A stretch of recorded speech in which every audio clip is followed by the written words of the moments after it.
والدین مومن بندے کے لیے اللہ کے دین، اللہ رسول کے بعد جو سب سے بڑا انعام نعمت کی شکر میں اللہ رب العالمین عطا فرماتا ہے وہ والدین ہیں. ان سے بڑا کوئی مرشد نہیں ہوتا، بتا دوں. ماں سے بڑی کوئی مرشد نہیں، باپ سے بڑا کوئی مرشد نہیں. حضور نے فرمایا کہ باپ کی رضا میں میری رضا ہے. حضرت جریج کا واقعہ بخاری میں موجود ہے.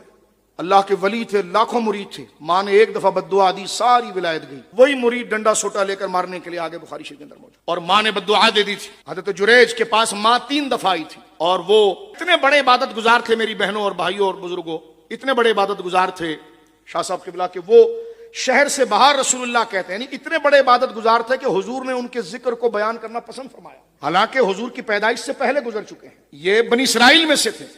اتنے بڑے عبادت گزار تھے کہ بستیوں سے نکل کر دور جنگل میں انہوں نے درخت کے اوپر ایک چھوٹا سا جھونپڑا بنایا تھا، وہیں عبادت کرتے. ماں کو ایک دن کوئی کام پڑ گیا، ماں چلی گئی. جریج نماز پڑھ رہے تھے.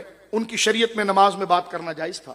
ماں نیچے کھڑی ہے، درخت سے آواز دے رہی، یا جریج یا جریج یا جریج. اب وہ نماز پڑھ رہے، ماں کی آواز کان میں آ گئی. کہتے ہیں یا ربی امی وصلاتی، یا ربی امی وصلاتی، یا ربی امی. یا اللہ میں کیا کروں، میں نماز جاری رکھوں یا میری ماں پکار رہی ہے؟ یہ جناب رسول کریم فرماتے ہیں، بخاری مسلم اور دیگر مسلم امام احمد میں موجود ہے، فیصلہ نہیں کر پائے، ماں لوٹ گئی. دوسرے دن ماں پھر آئی، کوئی کام تھا، اور امتحان دیکھیں جریج اسی طرح نماز میں تھے. ماں نے آواز دی، یا جریج، اے میرے بیٹے جریج. جریج سن رہے ہیں لیکن کہتے یا ربی امی وصلاتی، امی وصلاتی، امی وصلاتی. یا اللہ میری ماں مجھے بلا رہی ہے اور میں تیرے حضور حاضر ہوں، میں کیا کروں؟ فیصلہ نہیں کر پائے. ماں دوسرے دن چلے گی. تیسرے دن جب ماں آئی تو پھر آپ نماز میں ہیں، پھر فیصلہ نہیں کر پائے تو ماں اس وقت بڑی دل بردشتہ ہو، اور لوٹتے ہوئے ماں نے بددعا دے دی. لوگ ان کی کرامات بیان کرتے تھے اور خود دیکھیں حضور نے بیان کر دیا. یہ لوگ تیری سب عزت کرتے ہیں نا، تو جب تک نہ مرے، جب تک کسی بدکارہ سے تجھے تہمت نہ لگ جائے. کچھ حضرت جریج کے حاسد بھی تھے علاقے کے اندر. انہوں نے کہا لوگ جریج کے پاس بہت جاتے ہیں، بڑی عزت کرتے ہیں، بڑی واہ واہ کرتے ہیں. حسد تھا ان کو. انہوں نے ایک عورت سے کہا کہ جناب یہ تیرے بطن میں جو بچہ ہے نسبت کر دے کہ جناب یہ جریج کا ہے. اب اس کو لے کر نکل پڑے. وہ عورت کہے جناب یہ میرے بطن میں جو بچہ ہے یہ جریج کا ہے، یہ گناہ جریج کا ہے. اب اپنے لوگ کچے کان ہوتے، تحقیق کچھ نہیں کی، لوگوں نے ڈنڈا. اصل میں کچے کان کا مسئلہ نہیں تھا، ماں نے جو کہا وہ تقدیر بن گئی. اب لوگ کلاہڑا لے کر، ڈنڈے لے کر، نوجوانوں سنو ماں کیا ہوتی ہے اور باپ کیا ہوتا ہے. ڈنڈے اور سوٹے لے کر وہ نکل آئے. وہ درخت کے اوپر تھے، نیچے سے کاٹنے لگے. انہوں نے دیکھا یہ کیا کر رہے ہو؟ کہ لگے یہاں بیٹھے ہوئے اور یہ بدکاری کرتے ہو. کہا کیا کیا میں نے؟ کہا یہ خاتون کہہ رہی ہے. وہ ماں کی بات یاد آ گئی.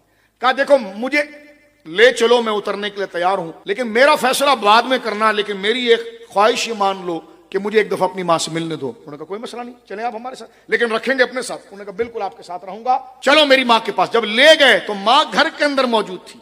ماں پڑھی لکھی نہیں تھی، یہ بہت بڑے عالم تھے. ماں پڑھی لکھی نہیں تھی، ماں بالکل ان پڑھ تھی، یہ فاضل و عالم تھے.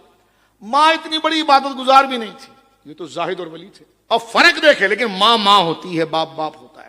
اب آپ دیکھیے میرے دوستو، اب جب ماں کے پاس دروازے کی دہلیز میں آئے، ماں بیٹھی تھی تو رو کر کہنے لگے ماں جو تو نے کہا وہ ہو گیا. جو عزت کر رہے تھے وہ میرے گریبان کو پھاڑنے آ گئے، جو میری ادب کرتے تھے وہ میری جان لینے آ گئے. ماں تو ماں تھی نا، تڑپ گئی. کیا ہوا میرے بیٹے؟ ماں تو کہہ کے بھول گئی تھی، لیکن جو ماں کا دل دکھا، اللہ اکبر، تو رب ناراض ہوا. تو کہا کیا ہوا؟ کہا ماں تو نے کہا تھا نا لوٹتے وقت کہ تیری عزت کو خدا رسوا کر دے، جب تک تو آزمائے تجھے، کہ جب تک تجھے کسی بدکارہ کے ساتھ تہمت نہ لگے. ماں وہ ایک عورت کو لے آئے ہیں، ایسی بات کرتے ہیں. ماں تھی تو حیادار. کہا تو نے کچھ کیا تو نہیں؟ کہا نہیں. ماں نے پھر ہاتھ اٹھائے، اللہ تجھے بری کر دے گا. اللہ معینی وغیرہ لکھتے ہیں. پھر تو وہ شیر تھے. پھر وہ آئے، حضرت جریج، بچہ پیدا ہو چکا تھا، گود میں لیے پھر رہی تھی. تو آپ نے کہا یہ بچے کو قریب لاؤ. قریب لایا گیا. رسول اللہ صلی اللہ علیہ وسلم نے یہ واقعہ اس لیے سنایا کہ 3 کے قریب بچے وہ ہیں جو ماں کی گود میں بولے ہیں، جیسے حضرت عیسیٰ علیہ السلام ہے، ٹھیک ہے، اور ایک وہ نوجوان جس کا واقعہ توبہ کا واقعہ مسلم شریف کے اندر موجود ہے، ایک وہ. تیسرا حضرت جریج ہے. حضرت جریج کی کرامت یہ تھی، لوگ کہتے ہیں کہ کرامت جو ہے وہ ولی کے اختیار میں نہیں ہوتی ہے.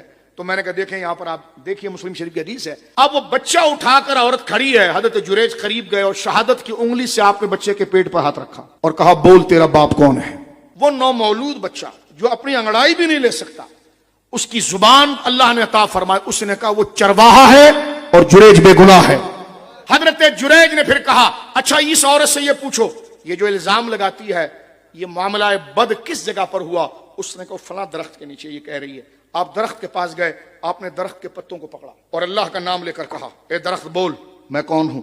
تو کہتے ہیں کہ جناب درخت میں گویائی آئی اور پتا پتا کہتا تھا جریج اللہ کا صالح بندہ ہے.